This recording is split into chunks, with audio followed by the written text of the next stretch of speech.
Well, good morning, everybody, and welcome to this thing that we like to call Northern News Now Plus. I'm your host for the next few minutes, Matt Rasmussen, local filmmaker slash morning director slash Elwood Blues here this morning. Here to talk about the box office figures for the last weekend. So let's talk first. I'm going to tease ahead a little bit about my pick of the week.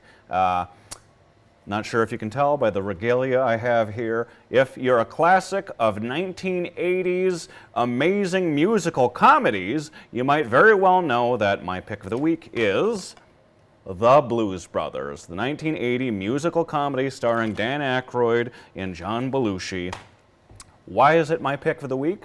We'll talk a little bit about that after I recap the box office figures, including a very special engagement coming up this week that you can participate in.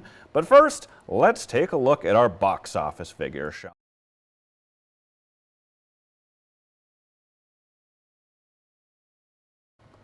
All right, so first up, we have The Bad Guys 2, which spent the second weekend in fifth place, adding $5.1 million to its haul. Not bad.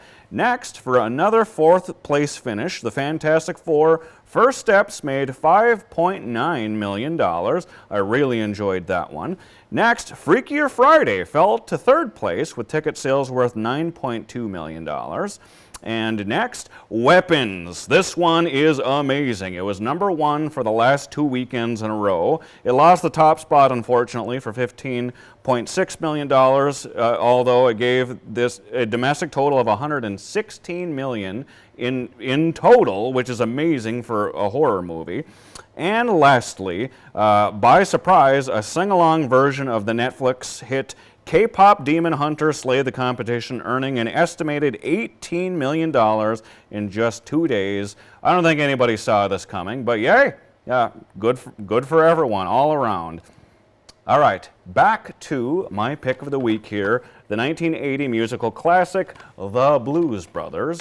So why is that the pick of the week? Because not only is it back in theaters nationwide to celebrate its 45th anniversary, but you'll be able to catch a very special engagement here in town this week. The Downtown Duluth Cinema tomorrow night at 7 p.m. is going to be playing The Blues Brothers.